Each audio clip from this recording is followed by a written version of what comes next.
23 corpos, embalados em sacos industriais densos, como se alguém quisesse não apenas escondê-los, mas isolá-los de todo o resto do mundo.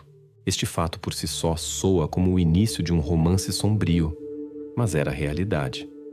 Uma realidade que abalou Palo Alto em 2001, um subúrbio tranquilo e respeitável, onde nas ruas se ouve mais latidos de cães e risos de crianças do que sirenes de polícia. O porão onde tudo foi encontrado era como uma sombra estranha nesta cidade. O edifício parecia sólido. Uma casa antiga de 2 andares com gramado bem cuidado e bordos cujos galhos podados pareciam quase decorativos. Mas assim que os policiais desceram, o ar mudou. Ali, entre caixas empoeiradas e móveis dos anos 70, num canto para onde até mesmo o proprietário raramente olhava, jazia uma descoberta que nenhum dos participantes da busca esqueceria. Sacos plásticos, cada um com um ser humano dentro. Alguns corpos já estavam parcialmente decompostos, suas roupas desbotadas, mas ainda preservavam vestígios da vida anterior. Uma jaqueta jeans, um velho suéter de basquete, um lenço cuidadosamente amarrado. Isso sugeria que essas pessoas não haviam desaparecido ontem ou há um mês. Alguém havia passado anos aqui. O local em si quebrava a concepção comum de crime. Não era um depósito abandonado, nem uma área florestal nos arredores da cidade. Era uma casa onde se organizavam noites de caridade, onde vizinhos passavam com bolos, onde crianças corriam pelos corredores e o dono da casa servia sorrindo uma taça de vinho aos convidados. O proprietário se chamava Robert Martinsen, um advogado bem-sucedido, conhecido na região, marido, pai de 2 crianças, um homem em quem se confiava, por quem se votava nas reuniões do conselho local. E precisamente seu endereço se tornou o ponto de partida de uma investigação que revelaria uma cadeia de eventos que se estendia por vários anos. Naquele momento, ninguém ainda entendia como este homem estava relacionado com a descoberta. Mas uma coisa estava clara: Palo Alto nunca mais seria a mesma.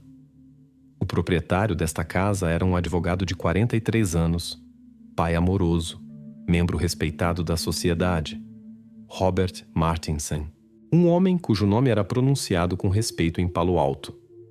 Para uns era um jurista bem-sucedido que podia ganhar casos desesperadores. Para outros, um vizinho que sempre sorria e se oferecia para carregar sacolas pesadas até a varanda. Seus filhos frequentavam uma boa escola. Sua esposa participava frequentemente de eventos municipais e Robert mesmo organizava regularmente noites de caridade em sua casa. Essas noites eram como pequenas festas para toda a vizinhança. Em longas mesas de madeira ficavam pratos preparados por chefes locais. No gramado, crianças corriam atrás de uma bola e os adultos discutiam novidades e riam. Robert permanecia invariavelmente no centro deste círculo, de terno, mas sem gravata, com uma taça de vinho tinto na mão, cumprimentando cada convidado pelo nome. Parecia saber sobre cada um algo mais do que apenas o endereço e número da casa. Quem planejava vender seu carro, a filha de quem precisava de ajuda com a candidatura, quem pescava secretamente como hobby. Os vizinhos se lembravam dele exclusivamente com carinho. A senhora Harper, que morava em frente, dizia que se tivesse que confiar as chaves de casa a alguém durante o período de férias, as daria sem dúvida a Robert. Um de seus colegas, um jovem advogado, contou que foi precisamente Martinsen quem o ajudou no primeiro ano de trabalho, quando ele mal conseguia suportar a carga. Ele poderia ter simplesmente passado, mas em vez disso, sentou ao meu lado, revisou cada caso comigo e disse: "Você consegue." Até mesmo a aparência de Robert reforçava esta imagem. Não muito alto, bem treinado, com cabelos cuidadosamente penteados para trás, parecia uma pessoa que cuida de si, mas não dedica tempo excessivo a isso. Nos fins de semana, podia-se vê-lo fazendo Cooper matinal ou comprando pão fresco na padaria local. Pessoas que o encontravam na rua notavam que ele sempre encontrava alguns minutos para trocar algumas palavras, mesmo quando tinha pressa para ir a algum lugar. Nenhum detalhe de sua vida pública dava sequer uma pista de que alguma vez começaria uma busca policial em sua casa. Na imaginação dos moradores de Palo Alto, ele era um vizinho confiável, quase exemplar. Uma pessoa que não tem segredos, e muito menos alguém que se pudesse associar com algo terrível. Mas precisamente nisso residia aquele paradoxo que os jornalistas mais tarde chamariam de efeito Martinsen. Quanto mais brilhante e imaculada parecia a casca exterior, mais difícil era acreditar que por trás dela pudesse se esconder algo diferente. Noites com loterias de caridade onde Robert doava somas consideráveis para ajudar moradores de rua, excursões conjuntas à natureza com vizinhos, participação no trabalho do conselho escolar. Todos esses traços se compunham nas mentes das pessoas numa imagem de uma pessoa nobre e correta. E neste mundo cheio de tais detalhes, o pensamento de que em algum lugar nas profundezas da casa, atrás da porta do porão, jaziam sacos com corpos, não apenas parecia incrível, parecia uma invenção. Quando as notícias sobre a descoberta em seu porão se espalharam pela cidade, vizinhos e colegas começaram primeiro a dizer: "Isso não pode ser." Muitos se recusaram a acreditar que se tratava precisamente dele. Como poderia uma pessoa que há um mês distribuía presentes de Natal às crianças estar envolvida em algo assim? E precisamente este contraste entre imagem pública e realidade se tornou a questão principal da investigação. Para entender o que havia acontecido, era preciso voltar ao momento em que a polícia se interessou pela primeira vez por Robert Martinsen e perguntar: o que exatamente os levou à sua porta? Fevereiro de 2001. Na polícia de Palo Alto chega um relatório comum de desaparecimento sobre um jovem de 23 anos. A entrada no diário de serviço parecia seca e padrão. Data, nome do denunciante, descrição do desaparecido. Tais relatórios não eram poucos na cidade. Alguém poderia ter ido para amigos, alguém se atrasou no trabalho. Às vezes, as pessoas voltavam por si mesmas depois de alguns dias e o caso era fechado sem muito alarde. Ninguém suspeitava então que esta linha aparentemente comum no diário policial se tornaria o início da investigação mais sensacional na história do distrito. O relatório foi feito por uma mulher de meia idade. Sua voz tremia, mas ela se esforçava para falar claramente. Contou que seu filho já estava na segunda noite sem dormir em casa. O telefone estava desligado. Amigos com quem deveria se encontrar não o viam desde aquela noite. Foi visto pela última vez perto do Parque Central, apenas algumas quadras de casa. Usava uma jaqueta preta, jeans cinza e tênis. Tinha consigo uma mochila. A polícia agiu segundo o esquema testado. Primeiro, ligar para todos os conhecidos e parentes. Segundo, verificar instituições médicas caso a pessoa tivesse chegado ao hospital. Terceiro, examinar lugares onde poderia estar. Cafés favoritos, academia, biblioteca. No mesmo dia foi emitida uma busca, a foto transmitida às patrulhas.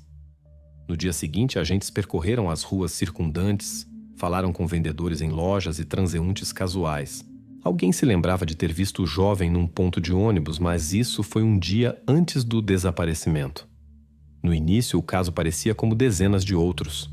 Um jovem saiu e não voltou. Mas depois de 3 dias apareceu o primeiro sinal alarmante na história. Um dos testemunhas afirmou tê-lo visto tarde da noite perto da casa de Robert Martinsen. A testemunha descreveu que o jovem caminhava a passos rápidos, como se perseguisse alguém ou, ao contrário, procurasse escapar. Este episódio foi incluído no relatório, mas naquela época não pareceu decisivo aos policiais. Os dias seguintes, a polícia continuou a busca. Verificaram edifícios abandonados, estacionamentos vazios, interrogaram taxistas. Mas quanto mais tempo o jovem ficava sem dar notícias, menos esperança restava de que simplesmente tivesse ido embora. Até o fim da semana apareceu um novo relatório no caso. O telefone celular do desaparecido havia sido ativado pela última vez na área onde ficava a casa de Martinsen. O sinal era fraco e breve, mas suficiente para se agarrar a ele. Naquela época, ninguém ainda relacionava o desaparecimento deste jovem com algo maior. Mas em algumas semanas ficaria claro. Esta era a última, 23ª vítima.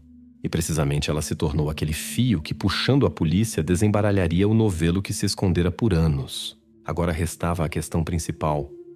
O que exatamente os investigadores encontraram no curso desta busca para que seu caminho levasse diretamente à casa do respeitado advogado Robert Martinson? A investigação se depara com a única testemunha cujo depoimento parece estranho. Ele se chama James Rivers. Para os policiais, ele era inicialmente simplesmente mais uma pessoa da lista daqueles que deveriam ser interrogados. Mas já nos primeiros minutos da conversa ficou claro. Este jovem havia visto algo que poderia virar todo o caso de cabeça para baixo.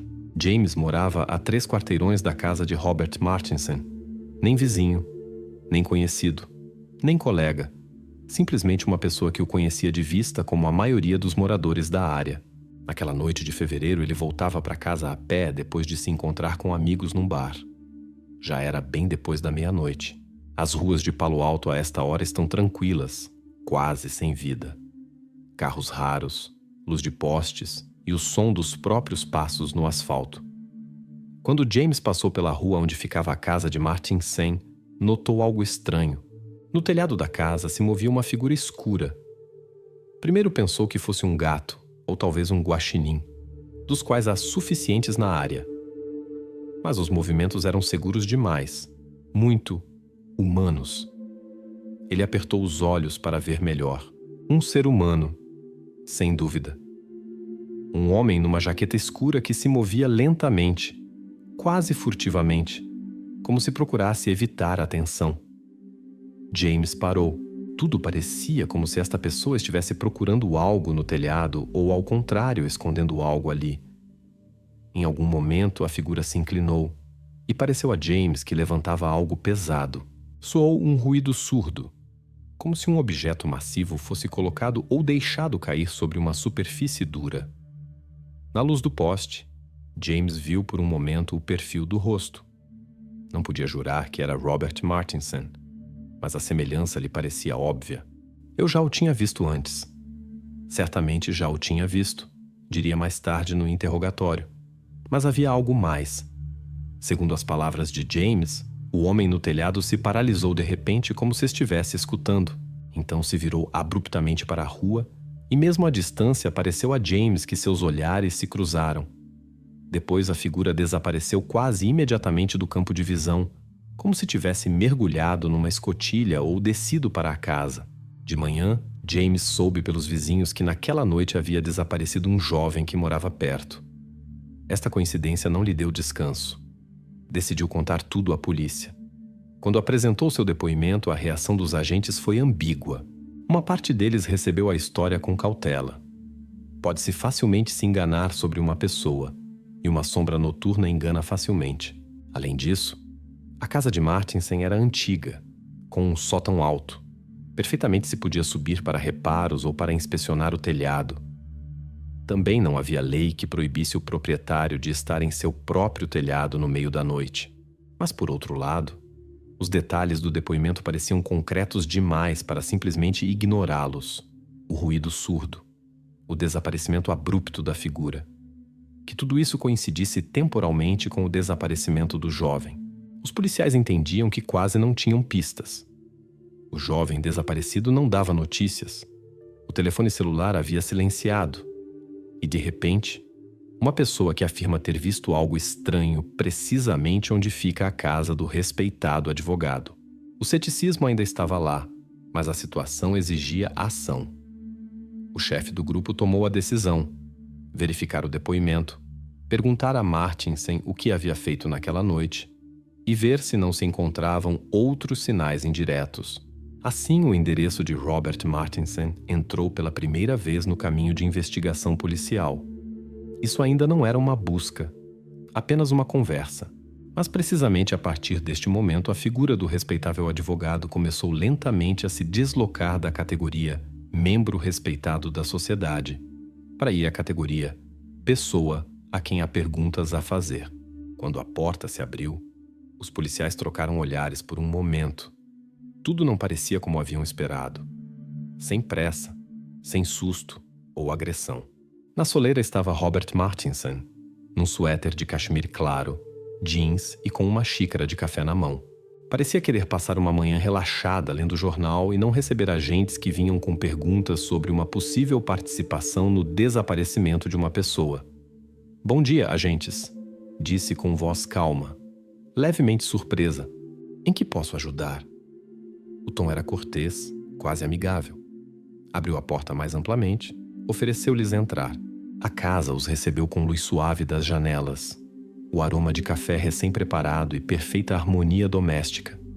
Revistas cuidadosamente empilhadas na mesinha, desenhos de crianças na geladeira, música suave de um velho toca-discos. Parecia que atrás dessas paredes não se podia imaginar nada criminoso.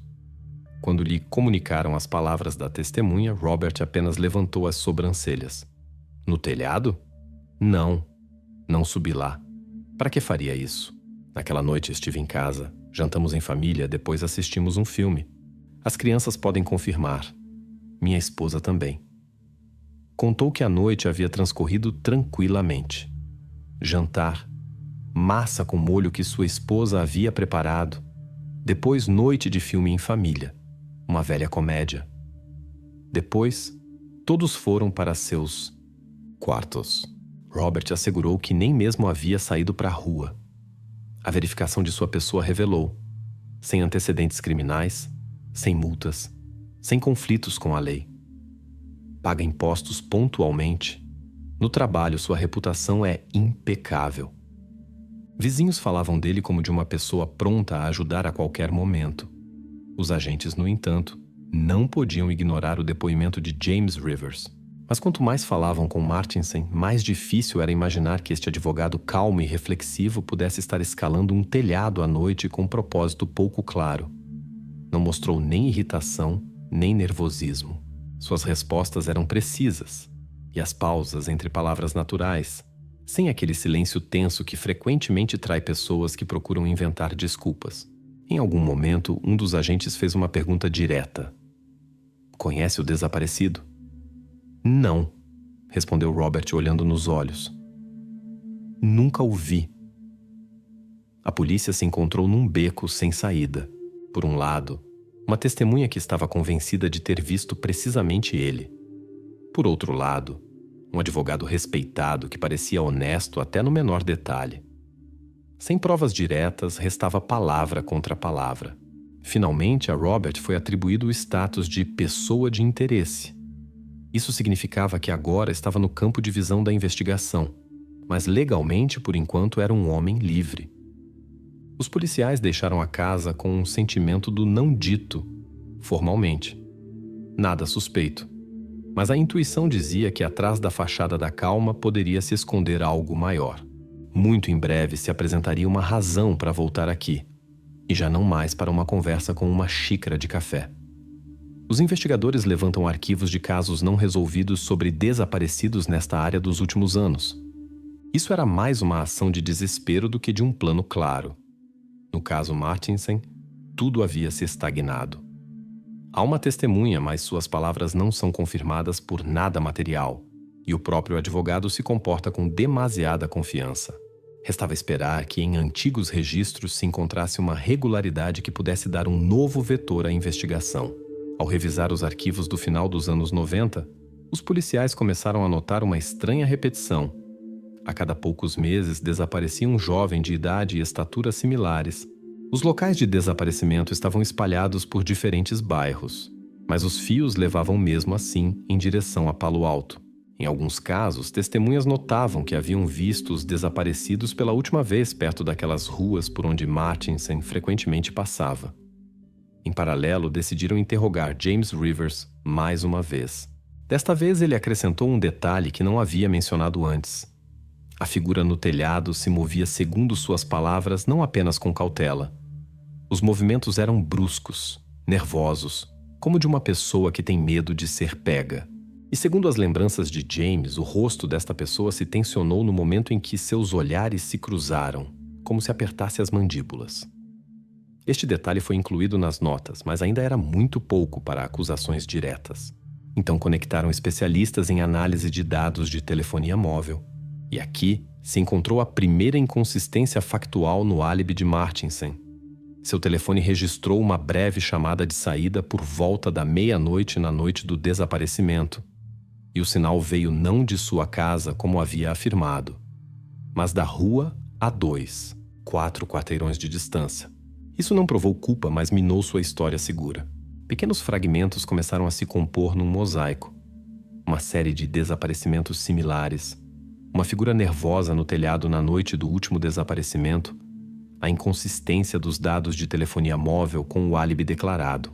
Tudo isso separadamente não bastava para uma acusação, mas juntos se tornava base suficiente para solicitar uma ordem de busca. E neste momento pairava no ar uma nova pergunta muito mais inquietante.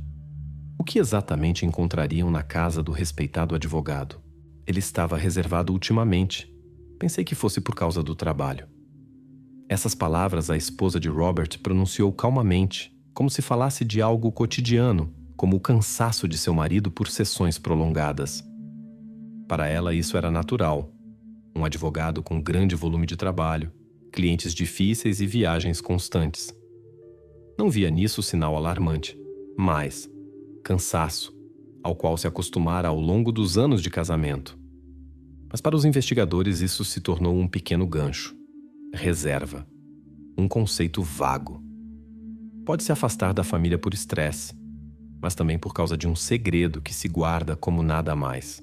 Quando começaram a interrogar famílias de outros desaparecidos, detalhes similares emergiram em seus relatos. Um dos irmãos de uma vítima contou que pouco antes do desaparecimento, seu irmão havia mencionado um certo homem influente que havia prometido ajudar com o trabalho e apresentá-lo às pessoas certas. Em outro jovem que havia desaparecido 2 anos antes, encontrou-se em seu caderno um número de telefone anotado com a nota RM, jurista. O número coincidia com o telefone celular de Martinson. A mãe de outro desaparecido se lembrava que seu filho, depois de um encontro com algum homem sério, havia chegado em casa, trouxeram um cartão de visita de advogado, mas depois parou de falar sobre ele e apenas acenou. Não é da sua conta. Todas essas histórias não davam provas diretas com as quais se pudesse confrontar Martinson, mas delineavam um contorno familiar. Parecia de tempos em tempos encontrar jovens, falar com eles, fazer promessas e então o contato se rompia abruptamente. Enquanto isso, a esposa continuava afirmando. Em sua vida familiar não acontecia nada em comum. Sim, falava menos comigo, mas é o trabalho. Sempre soube que ele tem períodos onde fica completamente absorto em casos. Em suas palavras não havia dúvida, e isso criava um paradoxo perigoso. Uma pessoa próxima não vê o que para um observador externo começa a se tornar regularidade. A investigação ainda não tinha provas sólidas, mas o mosaico de contatos, cartões de visita, números de telefone e histórias similares parecia coerente demais para ser coincidência. Martinson deixou de ser apenas pessoa de interesse. Se tornava cada vez mais o candidato principal para o papel daquele que estava por trás da série de desaparecimentos. E agora, a polícia tinha uma razão para o próximo passo. Um passo que deveria liberá-lo definitivamente de suspeitas ou revelar tudo o que escondia. Os investigadores realizam uma análise do conteúdo dos contêineres de lixo de Robert Martinson. Nada heróico. Luvas, lanternas, sacos densos para a coleta de amostras e paciência. Esta fase da investigação usualmente não chega às manchetes, mas precisamente ela frequentemente fornece os rastros mais persistentes, materiais. E aqui, entre borra de café, pedaços de recibos e embalagens de produtos familiares, começam a emergir detalhes que já não se podem explicar apenas com "a testemunha entendeu errado". Primeiro encontram um recibo amassado de uma loja de construção nos arredores de Sunnyvale. Compra de há uma semana. Sacos plásticos industriais de resistência aumentada, vários rolos de uma vez, cada um de 20 peças. Depois, um segundo recibo, já de outra loja, com o mesmo conjunto, só que adicionalmente anotado. Cal de construção, apagada, saco de 25 quilogramas. Os recibos estão úmidos, mas legíveis. Data, hora, número do caixa, últimos dígitos do cartão. O nome do portador do cartão coincide com o nome de Martinson. Os policiais continuam a busca. No container à beira da rua se encontra ainda um recibo. para a compra de máscaras respiratórias descartáveis e luvas de látex densas. Em conjunto, resulta em muitas pequenas coisas domésticas para atribuir tudo a reparo de telhado ou limpeza de garagem. Além disso, as datas de compra coincidem com o intervalo quando o último jovem desapareceu. Cada pequena coisa por si, um grão de poeira, mas juntas, se compõem numa linha que leva a um endereço. Para eliminar coincidências, os investigadores solicitam um extrato do cartão bancário. A confirmação chega rapidamente. Numa noite, foram realizadas 2 transações em diferentes lojas, no total em 40 minutos. Através de câmeras de estacionamento, conseguem reconstruir o movimento do veículo. Sedã prateado. Número coincide com o carro de Martinsen. No porta-malas são carregados rolos de sacos pretos com tractor bags e um saco de cal com um grande logo verde do fabricante. A imagem se torna clara demais para simplesmente comprei de reserva. A parte jurídica, a mais chata, mas importante. O grupo de investigação redige um relatório. Depoimentos sobre atividade noturna no telhado, inconsistência de dados de telefonia móvel com o álibi, padrão recorrente dos desaparecimentos e agora, recibos para a compra de materiais que frequentemente não são usados para propósitos domésticos, mas para esconder algo e não atrair atenção por cheiro. As formulações são cuidadosas, sem palavras altas, mas o sentido é transparente. Precisa-se de uma ordem de busca para a casa e espaços adjacentes. O juiz estuda o pacote de documentos no fim do dia de trabalho. A decisão é tomada sem pausa dramática. As bases são suficientes. A ordem assinada vai com o sargento, e já na manhã do dia seguinte, carros com faixa azul dobram lentamente na rua tranquila de Palo Alto. O pátio ainda está úmido da irrigação noturna. Na varanda esfria uma xícara de café alheia, e no portão aparece fita amarela. Começa aquilo para o que todas essas horas junto aos contêineres de lixo foram necessárias. A busca oficial da casa de Robert Martinsen. Antes da saída, o líder distribui os papéis. Primeiro andar. Segundo, sótão e garagem. Terceiro, fotografia. O porão deixam para o final. Especialistas começam a recuperação de arquivos apagados do disco rígido do computador de Martinsen. Enquanto a busca vai pelos cômodos, a caixa cinza do sistema é cuidadosamente retirada da mesa e embalada num saco antiestático. Alguém marca com um marcador o número da casa e a hora do confisco. Na casa está tranquilo. Só embaixo rangem os degraus. Mas precisamente aqui, dentro da carcaça com ventilador, se esconde o que frequentemente nem os mais cautelosos, nem os mais seguros de si conseguem apagar a tempo. Poeira digital, fragmentos diminutos de registros passados. Tudo o que o disco rígido é pequeno segundo padrões atuais, 20 GB, dividido em setores. Nele, a mistura de trabalho usual para início dos anos 2000, documentos, arquivos de e-mail, rascunhos de contratos jurídicos. Os especialistas o conectam através de uma carcaça à estação, lançam software para leitura setorial e observam como aparecem linhas, como das profundezas. Nomes de arquivos que não são visíveis no explorador, dados que não se mostram no calendário. Alguns registros estão parcialmente sobrescritos, mas metadados se mantêm obstinadamente. Em clusters vazios, primeiro parece um conjunto caótico de rastros cotidianos, listas de compras, nota pegar terno na lavanderia, scan de datas judiciais. E, de repente, uma pasta que se chama neutralmente Drafts Old.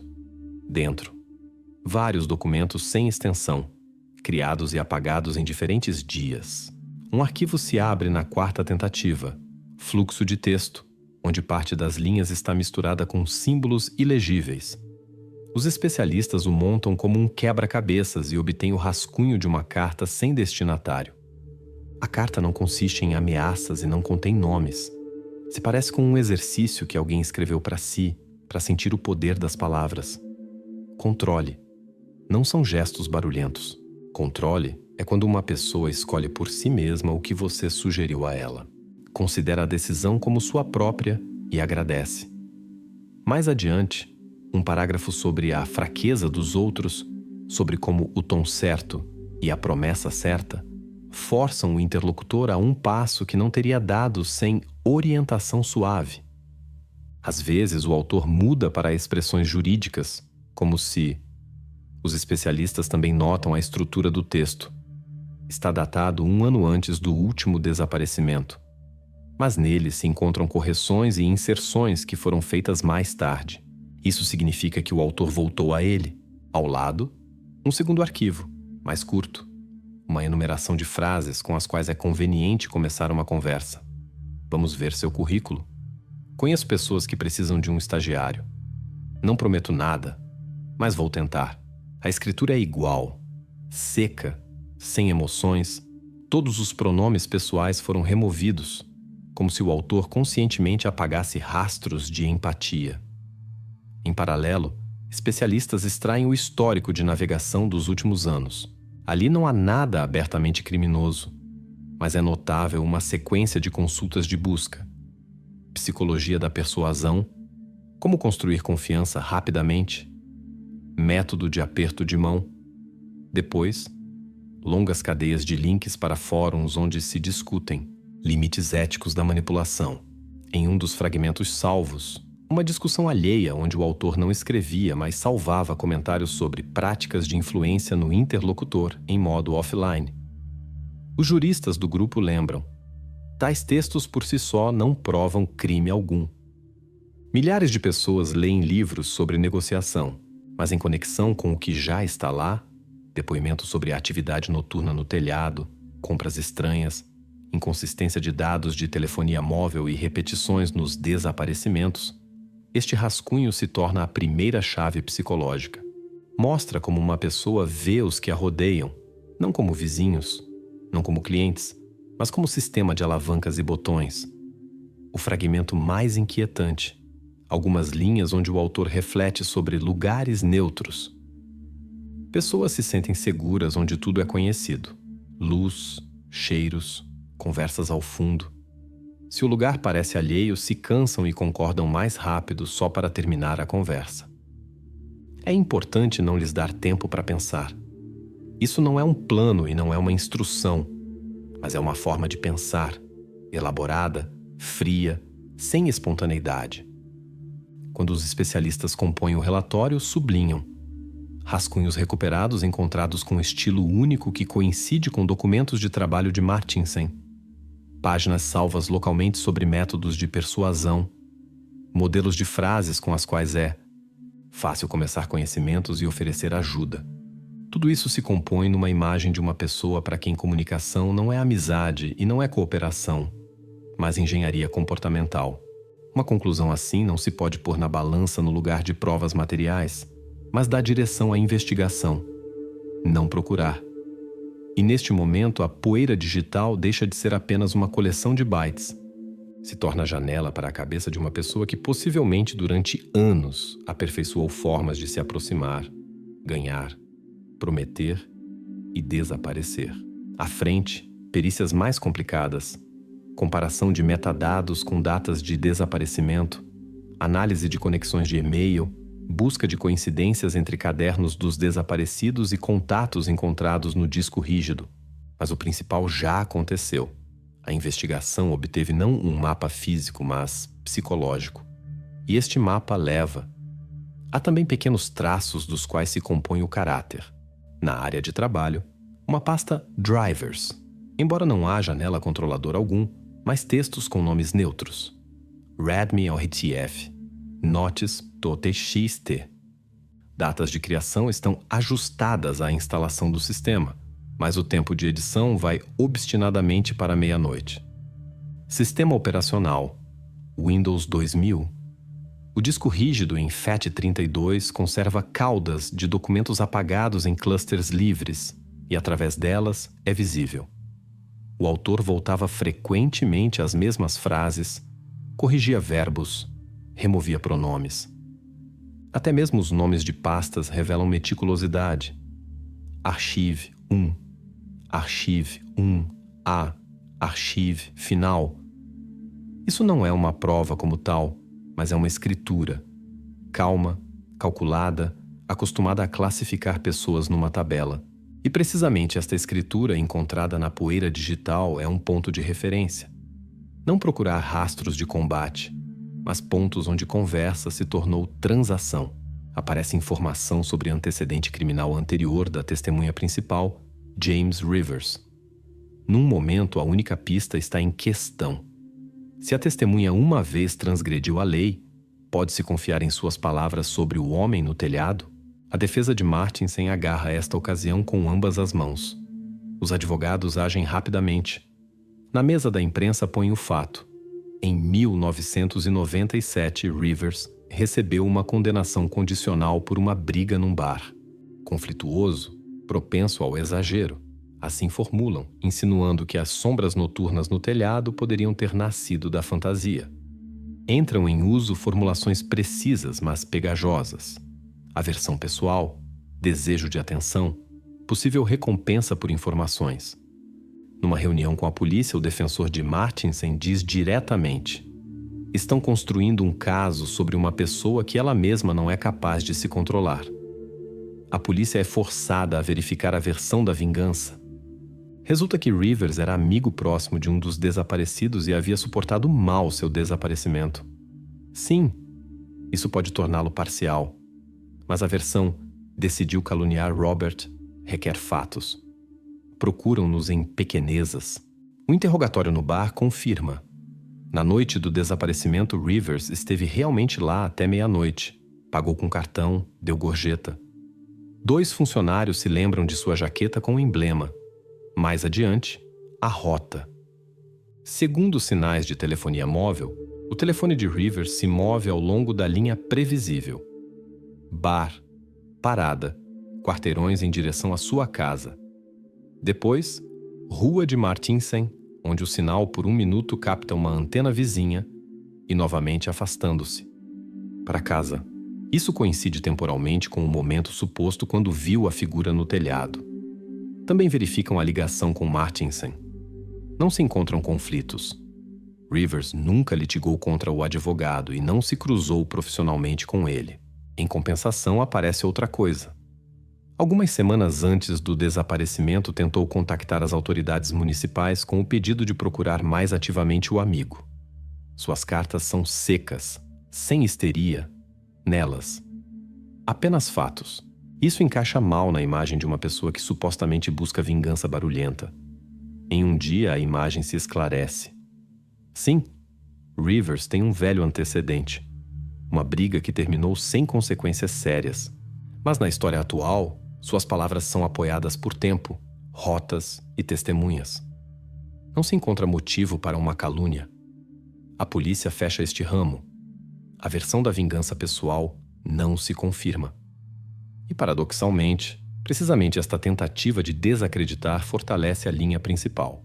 Quando se remove a dúvida, tudo o resto permanece. Depoimento, recibos para sacos industriais e cal, inconsistências dos dados de telefonia móvel e uma série de desaparecimentos que se estende por anos. A seta aponta novamente para a casa em Palo Alto. Na mesa do investigador aparece um arquivo com anotação: Rivers, liberado. Mais adiante, apenas fatos e o que encontrarão atrás da porta do porão. No arquivo do Tribunal de Menores é descoberto um caso fechado. O adolescente Robert Martinsen foi acusado de crueldade animal. Esta é a primeira mancha oficialmente fixada na imagem perfeitamente construída do advogado adulto. O registro é breve, seco. Incidente comportamental, reconciliação com a família dos afetados, obrigações terapêuticas. O papel tem mais de 20 anos. As bordas estão amareladas, mas o sentido não desvaneceu. Uma vez, Robert já havia tido um comportamento que adultos consideraram perigoso e necessitado de correção. Quando os investigadores começaram a desenrolar o passado, o fio levou às profundezas, lá onde murmuram férias de verão e cheira a refeitório escolar. Uma prima distante se lembrava. Podia ser cortês até a frieza, se não fosse, segundo ele, rosto de pedra, silêncio e olhar para o lado. A tia contou de um jantar familiar. Alguém zombou de Robert e ele se desligou como pôs cuidadosamente o copo, Saiu para o pátio e quebrou com uma raquete de tênis um velho vaso de cerâmica. Depois voltou à mesa como se nada tivesse acontecido. No dia seguinte, os cacos foram recolhidos, o assunto fechado na família. Também houve um episódio do bazar escolar. A professora da turma, já aposentada, se lembrava dele como o mais centrado dos meninos. Era responsável pela ordem nos estandes e cumpria o papel do mais velho. Várias alunas se queixaram que ordenava duramente demais. Exigia que todos ficassem segundo instrução, mesmo quando fazia calor e queriam se sentar. A professora notou. Não brigava. Simplesmente fazia de modo que você mesmo concordasse. Isso soa como elogio pela disciplina, mas em sua voz havia cautela. O adolescente se comprazia demais no papel de uma pessoa que dirige outros. O caso de arquivo, extraído do fundo fechado, descreve um conflito no pátio dos vizinhos. Nos materiais detalhes são evitados. A formulação é quase estéril. Tratamento não ético com animal de estimação. A família não insistiu em punição, mas em terapia corretiva. O Tribunal de Menores considerou a idade e comportamento exemplar na escola. O caso foi dirigido à reconciliação e posto sob a rubrica fechado sob condições. Desde então, muitos anos se passaram. Mas já o fato da existência de tal episódio coloca uma pergunta direta. De onde vem num adolescente tal prontidão fria para testar limites? Um vizinho das ruas da infância disse que Robert não podia suportar perder. Jogávamos basquete e ele nunca discutia sobre o placar. Se não conseguia ganhar honestamente, simplesmente terminava o jogo, como se apagasse a luz. Todos se dispersavam e no dia seguinte agia como se ontem não tivesse existido. Outra parente se lembrava de explosões repentinas. Nenhum grito, um monólogo frio. Podia explicar por que você não estava certo, de modo que se queria desaparecer. Nestas descrições, não há efeitos grosseiros, mas sempre se sente uma força que preferia não mostrar, mas dosar. Assim nasce uma imagem psicológica que coincide com o que foi encontrado em seu computador. Interesse em pilotagem suave, em palavras que tornam cômodas as decisões alheias. O passado já não parece uma sombra acidental, rima com o presente, com promessas, ajudo com o emprego, com recibos para sacos industriais, com a figura noturna no telhado. Detalhes da infância não substituem provas, mas explicam por que controle externo e calma interna puderam se tornar para ele estilo de vida. Juridicamente, tudo isso não é prova. O tribunal não profere veredicto por um olhar e forma de falar. Mas para a investigação, tais traços são importantes. Indicam onde procurar rastros e quem interrogar mais.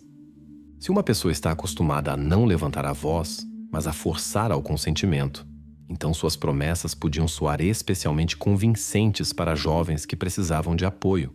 Isso significa que vale a pena verificar listas de voluntários em noites de caridade, comparar a quem dava cartões de visita, extrair chamadas de telefones dos desaparecidos e ver nos cadernos de quem seu número aparece. Atrás de cada tal coincidência pode se esconder uma nova cena de conhecimento vestida com as palavras certas. A infância guarda motivos geralmente em silêncio, mas quando o padrão se repete, pausa fria antes da ação, demonstração precisa de força, aspiração a fechar a cena sem ruído, isso já não é um conjunto de casualidades. É um sistema de coordenadas, e precisamente com este sistema o grupo de investigação retorna ao trabalho na ordem de busca. É necessário limpar o que restou na casa. Sótão já inspecionado, garagem também. Resta o porão com armários e estantes, onde velhas caixas ficam em fileiras perfeitas, como se alguém tivesse treinado toda a vida para não deixar caos. Os investigadores verificarão cada canto, mas atenção especial, as portas embaixo e a fechadura que parece mais nova que tudo ao redor. O passado não prova culpa, apenas explica por que uma pessoa com tal história pôde levar durante anos uma vida dupla e não dar ocasiões. Para o espectador, isso é uma virada. O retrato de Martinsen deixa de ser uma vitrine limpa, diante de nós, uma figura que há muito desenvolveu uma linguagem de controle e o hábito de esconder consequências. Isso significa que cada novo fato já não é mais um fragmento, mas parte da construção geral. E precisamente isso empurra a investigação a acelerar perícias e abrir aquela porta para baixo, degrau por degrau, para respostas. O investigador estende arquivos na mesa e põe sem teatro supérfluo 3 folhas. Comunica. A polícia tem confirmação de compras de sacos industriais e cal. Há um rascunho de carta recuperado sobre controle. Há uma nota de arquivo sobre um episódio inquietante da juventude. A lâmpada dá luz uniforme. O ar-condicionado ronrona. No canto pisca um gravador.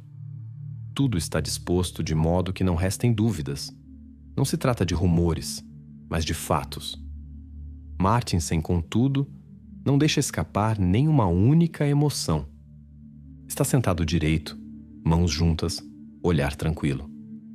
Escuta a enumeração das provas e dirige cada vez os olhos para seu advogado.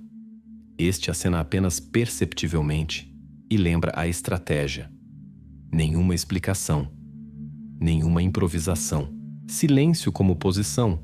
Juridicamente impecável. Humanamente impenetrável. Neste silêncio não há desafio. Apenas cortesia uniforme com a qual estava acostumado a desarmar interlocutores em noites de caridade e negociações. O investigador continua. Diante dele uma cronologia. Noite das compras, breve saída do telefone da zona doméstica, figura no telhado, coincidindo temporalmente com o desaparecimento.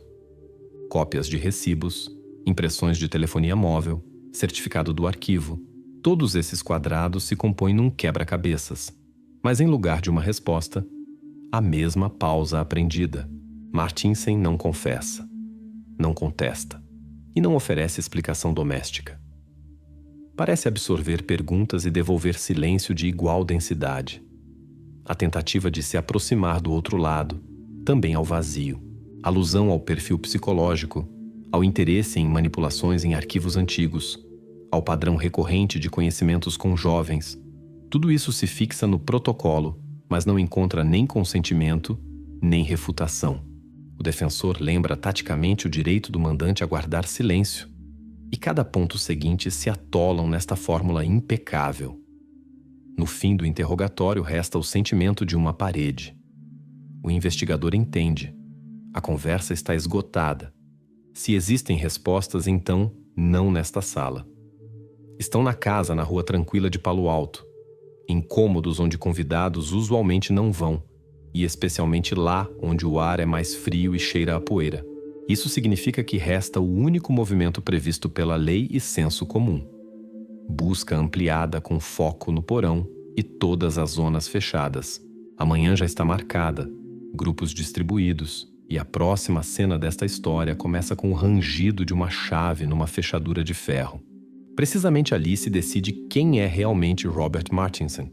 Vizinho impecável, arrastado para uma história alheia, ou uma pessoa que durante anos construiu uma fachada. No portão, fita, caixas etiquetadas, câmeras carregadas. Resta abrir a porta embaixo em degraus de madeira. O grupo de investigação desce ao porão. Assim também está escrito no protocolo. Descida, inspeção, fixação fotográfica. Sem patos. Apenas passos em degraus de madeira, ar frio de baixo e o sentimento de que sob a casa do respeitado advogado já espera a resposta. Fita na entrada, luvas postas, lanternas verificadas. O chefe da busca anota a hora, indica a composição do grupo e a equipe se distribui por setores. Direita, estantes, esquerda, armários, no canto traseiro. Uma velha cômoda que, segundo palavras da dona da casa, não havia sido aberta há muito. Tempo! O porão parece arquivo de vida comum que se estende por décadas. Caixas com brinquedos de crianças, lâmpadas sem abajures, poltronas com braços afundados. Mas a ordem perfeita tem um traço estranho. As coisas ficam retas demais, como se tivessem sido alinhadas com régua. Um investigador nota rastros frescos no chão. Rodas estreitas de um carrinho levaram 2 pistas paralelas da escada à parede traseira. O segundo fixa no protocolo. O terceiro tira fotos. Tudo maximamente segundo o manual, porque precisamente assim se pega pessoas que vivem no controle. A cômoda encosta com as costas na parede. A madeira brilha de polimento fresco, limpa demais para um cômodo onde se acumula poeira durante anos. Empurram-na cuidadosamente e atrás das costas se abre um nicho, como um vazio que a casa não queria mostrar. Ali ficam sacos plásticos industriais, pretos, densos, escondidos na sombra. Primeiro vem 2, depois, mais. A lanterna desliza sobre a superfície plástica e fica claro. Isso não é resto de reparo e não é reserva de mudança. Diante dos investigadores, um esconderijo que não foi montado para um dia.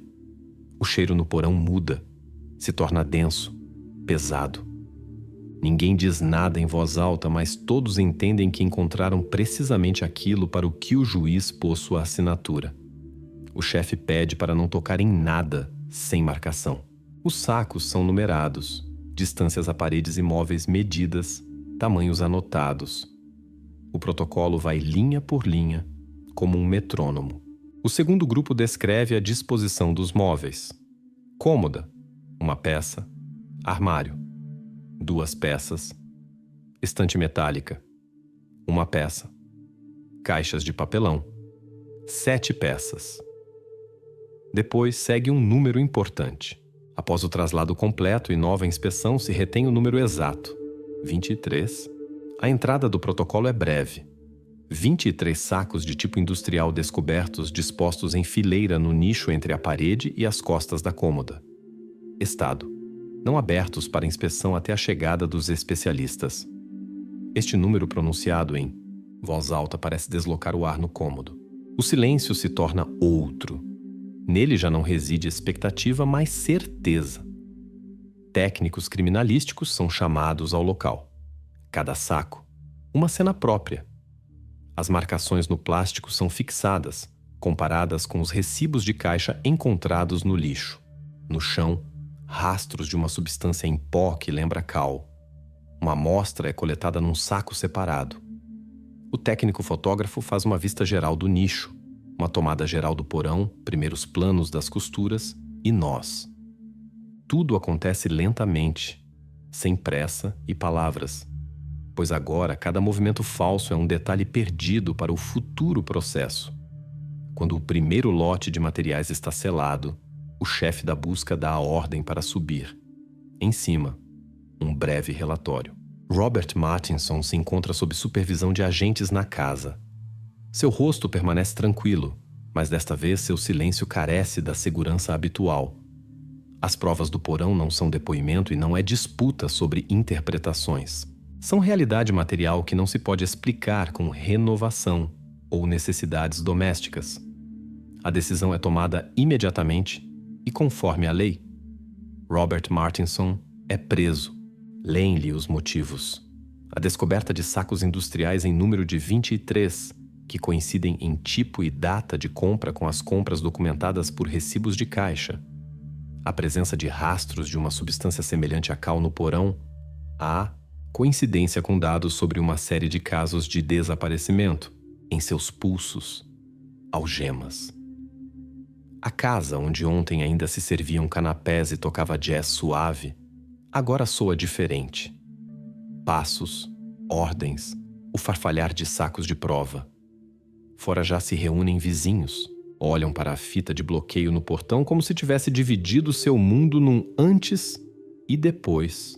Para os investigadores, contudo, começa uma fase onde não há lugar para emoções. Inventário, transporte, perícias, comparação das camadas plásticas com o lote do fabricante, biologia e DNA. Mas o principal já aconteceu embaixo, na parede, atrás da cômoda empurrada. Esta descoberta não precisa de interpretações. Não se apoia na memória de alguém ou avaliação subjetiva. É um fato. E precisamente este fato se tornará o ponto de partida do qual nascerá todo o resto. A acusação oficial, conferências de imprensa, páginas infinitas de perícias. A história, que tanto tempo esteve coberta por fileiras ordenadas de caixas, terminou no momento em que o feixe de uma lanterna deslizou sobre o plástico preto e parou no número 23, no protocolo. Depois, O tribunal e as respostas às perguntas das quais esta cidade havia acumulado demais. Mas já agora está claro. O caminho para isso começou com os degraus para o porão e a linha encontrado 23. Após sua prisão, Robert Martinson não diz nenhuma palavra sobre o ato. Nos protocolos isso se lê secamente. Posição, silêncio. Nenhuma confissão, nenhum comentário espontâneo. O esclarecimento acontece sem sua participação. O silêncio do acusado desloca o foco para o trabalho dos técnicos criminalísticos e a rotina onde precisamente os detalhes se tornam a voz daqueles que já não podem falar. Nas salas frescas do laboratório, os sacos do porão são examinados um por um. Cada um, uma cena própria, um número próprio. Primeiro, o inventário exterior. Roupas, sapatos, acessórios, quaisquer objetos pequenos dos bolsos. Tudo o que o tempo pôde ter preservado é cuidadosamente limpo e estendido em bandejas. O chefe do grupo anota: jaqueta jeans azul escura com desgastes nos cotovelos, suéter com uma faixa luminosa no peito, relógio com pulseira de tecido não funciona. Os detalhes não são coletados por curiosidade, se tornam ponte para os nomes. Em paralelo correm os procedimentos biológicos. Amostras são enviadas para tipificação de DNA. O ano 2001 ainda não são testes rápidos que dão resultados durante a noite. Os espectros aparecem lentamente, por pedaços. Coincidências só são confirmadas por repetição. Os investigadores trazem escovas de cabelo, velhas escovas de dente, cartas, tudo onde pudessem ter restado rastros biológicos domésticos. Os primeiros resultados chegam silenciosamente, sem fanfarras. Na tabela aparecem junto a alguns números anotações como possível coincidência. As linhas ainda estão cinzas, mas já puxam fios para famílias concretas. As famílias não vêm à delegacia por sensação, mas para poder pôr um ponto final. Não lhes mostram gravações e não mostram fotos do local da descoberta, mas objetos. Precisamente eles continuam sendo, mesmo após anos, a linguagem mais compreensível da memória. A irmã de um dos desaparecidos reconhece um remendo raro na manga de uma jaqueta. Nós mesmos costuramos. Acabou a linha, por isso a costura é desigual. O pai de outro pede para segurar o relógio. Era um presente de aniversário dele no interior do Antos. Fecho a um arranhão diminuto de uma tentativa mal sucedida de encurtar a pulseira. Objetos não discutem e não se enganam. Sua história se lê com os dedos. No meio da semana, há mais linhas pretas nos relatórios de laboratório, perfis confirmados. Acontece o que a cidade temia e ao mesmo tempo esperava. Os desconhecidos deixam de ser apenas números. Ainda são documentos pesados, mas neles aparecem sobrenomes. Um após outro nascem contatos pelos quais as pessoas desaparecidas entre 1998 e 2001 são postas em ordem. Dentro desta linha se destaca especialmente o último desaparecido, aquele com quem começaram as investigações. Para James Rivers, esta fase não é puro trabalho de escritório. É convidado para a identificação de objetos. Guarda silêncio longo diante do recipiente transparente onde jazem jeans cinza e uma jaqueta preta com forro vermelho. Segundo o protocolo, não se pode soprar nada à testemunha. Fala por si mesmo. Esta é a jaqueta do Lucas. O forro está rasgado no bolso. Brincávamos que o bolso era um abismo, e ele consertou por dentro com fita adesiva. O especialista mostra com cuidado o lugar. A cola é efetivamente visível, como uma cicatriz. Em outra bandeja, cadarços que estão amarrados com um nó, como dizíamos em nosso bairro. Um duplo nó marinheiro. Essas pequenezas soam mais convincentes que qualquer discurso. Quando chega a confirmação de DNA, se fecha para os investigadores um círculo. O depoimento da testemunha sobre a noite do desaparecimento, as roupas encontradas no porão, a biologia coincidente e, o principal, o reconhecimento pelo amigo. A cadeia, Rivers, Lucas, casa de Martinson, se fixa nos relatórios já não como versão, mas como fato estabelecido. O silêncio de Martinson já não é defesa. agora é apenas a ausência de comentário aos documentos. A cidade vive dias difíceis. Nos jornais se imprimem listas dos nomes identificados. Diante da delegacia aparecem flores.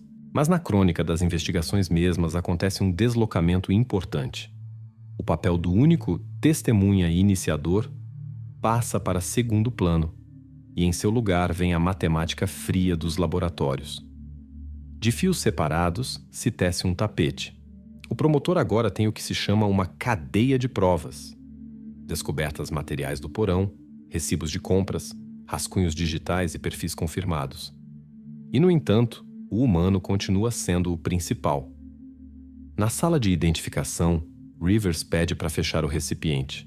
Não é um herói e não é caçador de justiça. Apenas um homem que encontrou uma prova onde havia faltado tempo demais. Agora os investigadores têm algo em que se apoiar não apenas legalmente, mas também emocionalmente.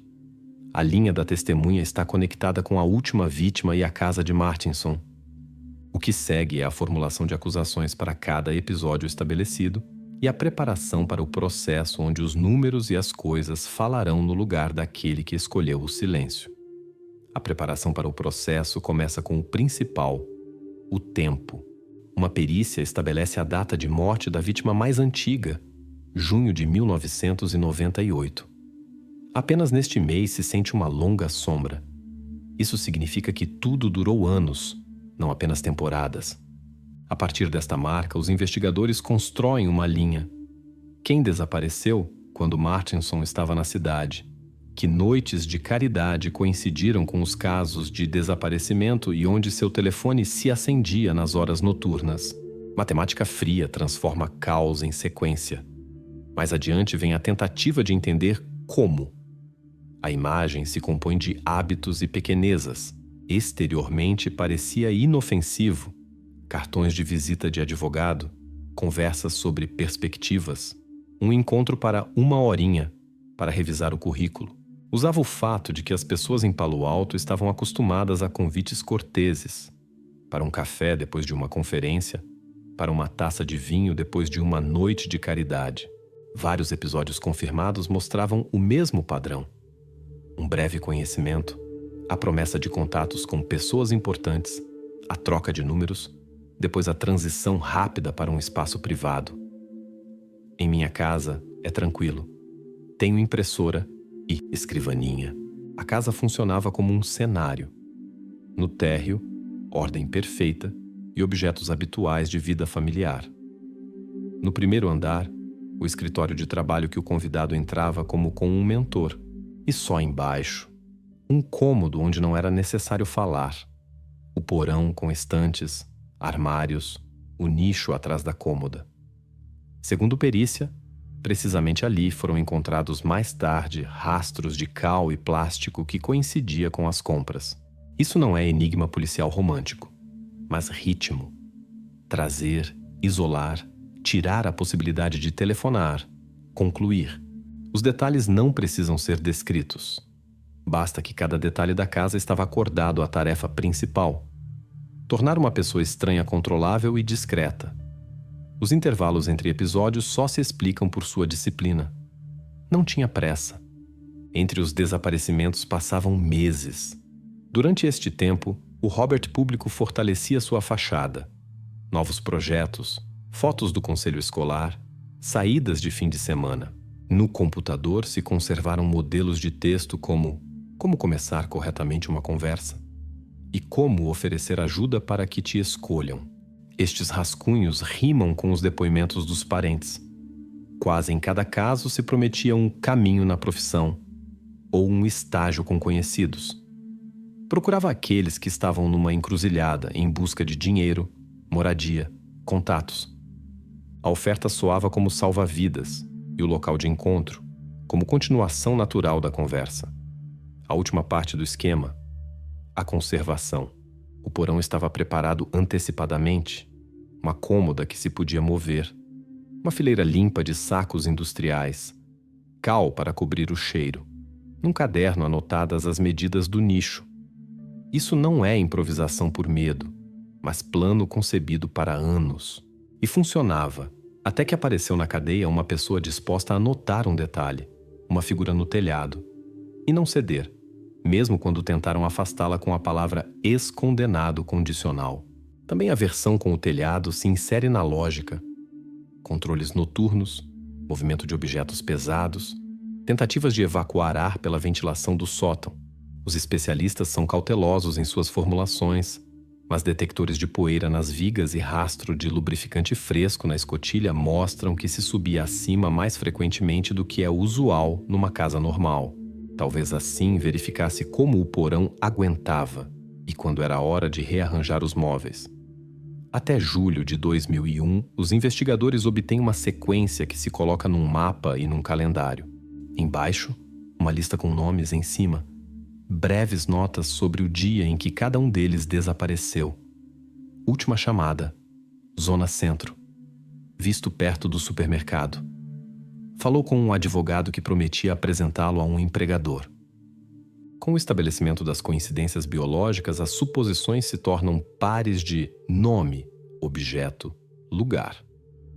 O motivo nesta reconstrução não soa como explosão. Se parece mais com um hábito do poder. Fazer alguém acreditar que a escolha foi tomada voluntariamente. Ter firmemente a situação.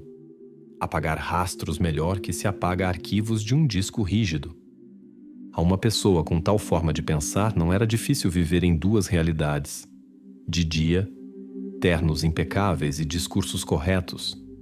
De noite, logística silenciosa e controle do espaço. Nenhum dos elementos parecia único tomado separadamente. Mas juntos formavam um sistema que permitia às pessoas desaparecer sem deixar perguntas, até que houve coincidências demais de uma vez. Precisamente isso se torna a conclusão da reconstrução.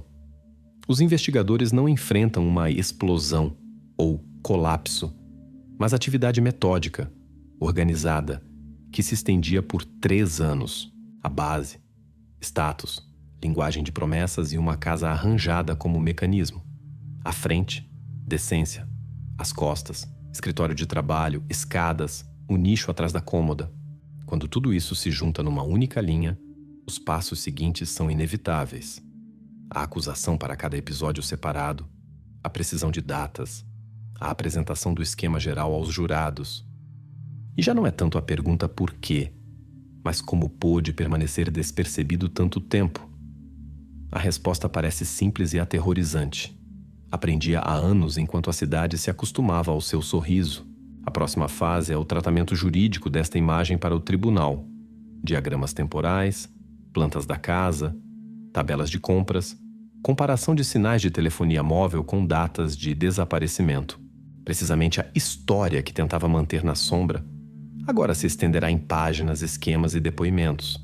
Após a reconstrução, só resta fazer aquilo para o que foi realizada. Mostrar aos jurados que fachada e essência podem viver sob um mesmo teto, precisamente até o dia em que uma lanterna no porão ilumine o número 23 e marque o início do fim. Os advogados de Robert Martinson alegam sua inimputabilidade causada por depressão e trauma de infância. Assim soa sua linha principal na sala do tribunal. Diante dos jurados não está um predador calculista, mas um homem quebrado, que não estava consciente de seus atos. Mostram extratos de um psicólogo familiar de 10 anos onde se anotam episódios de humor deprimido. Mencionam um procedimento fechado de tribunal de menores e tentam conectá-lo com uma psique instável. Pedem para olhar Martinson com compaixão e falar não de punição, mas de tratamento. Depois a sala vê como a defesa tenta dar substância às palavras. Convidam especialistas dispostos a discutir questões gerais sobre depressão. O que é este estado? Ao que pode levar? Como influencia o controle? Mas a pergunta crucial do juiz, se há perícias médicas concretas sobre inimputabilidade nos dias dos atos, os especialistas devem admitir. Tais documentos não existem. Nenhuma hospitalização, nenhuma terapia prescrita, nenhum diagnóstico confirmado por observação. Há relatos sobre estresse no trabalho. Há lembranças familiares de reserva. Mas não há o que, diante de um tribunal, vale como prova. A acusação trabalha diferente, factualmente. Aos jurados se mostram fotos do porão, o nicho atrás da cômoda, os sacos numerados, a correspondência às medidas. Ao lado se põem recibos de caixa para compra de plástico industrial e cal, cujas datas coincidem com os desaparecimentos. São lidos relatórios sobre dados de telecomunicações, o movimento do telefone de Martinson na noite do último ato, breves desvios da zona doméstica.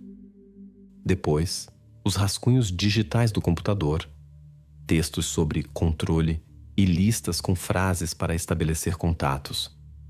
Cada objeto não é teoria, mas unidade mensurável. O promotor constrói sem voz elevada uma cadeia. 1998. A primeira data estabelecida, 2001.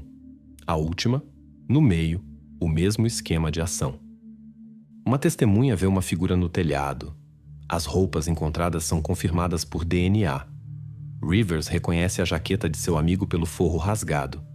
E toda esta linha leva a um único endereço: a casa em Palo Alto. No discurso não há superlativos altos. Apenas um calendário, um mapa, recibos e relatórios de laboratório. O último slide, uma tabela onde à esquerda estão os nomes das vítimas identificadas e à direita as descobertas materiais correspondentes. A defesa solicita excluir parte dos materiais como preconceituosos. O tribunal rejeita as solicitações. Retornam novamente à tese do colapso psíquico. Mas no contra-interrogatório, seu especialista admite: inimputabilidade é uma categoria jurídica que requer a perda provada da capacidade de reconhecer a natureza dos atos num momento determinado. Sob esta vara, não passa a imagem apresentada.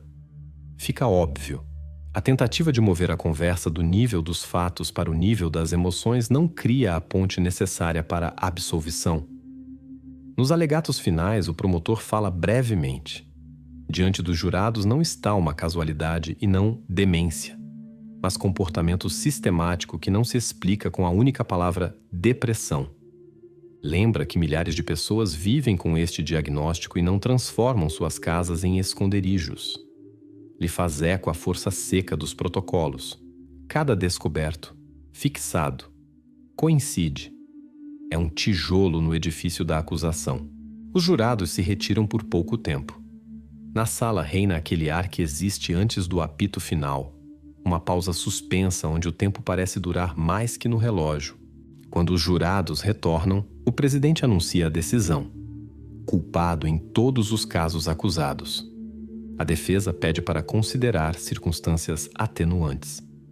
O juiz responde como deve responder com tal massa de fatos.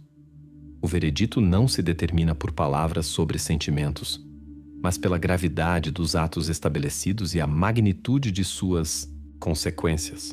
No veredicto não há ambiguidades. 23 condenações de prisão perpétua sem possibilidade de liberdade condicional antecipada. A formulação soa uniforme e fria, como um carimbo. Mas cada uma dessas penas é uma história própria com um nome que já não se pode chamar desaparecido.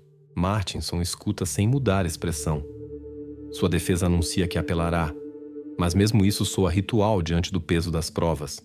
Após o anúncio, o tribunal devolve às partes o que lhes pertence: a família, o direito a enterro e memória, a cidade, a possibilidade de não viver mais de rumores. Para os investigadores, começa a última parte papelada do caminho: a entrega dos materiais ao arquivo e o acompanhamento dos procedimentos de apelação. Mas para a história, este ponto se lê simplesmente. A tentativa de se esconder atrás de palavras sobre doença não resistiu ao choque com fatos.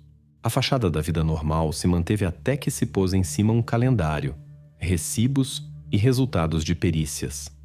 Restam as biografias, daqueles que foram trazidos de volta com nomes e daqueles que ainda devem ser identificados oficialmente.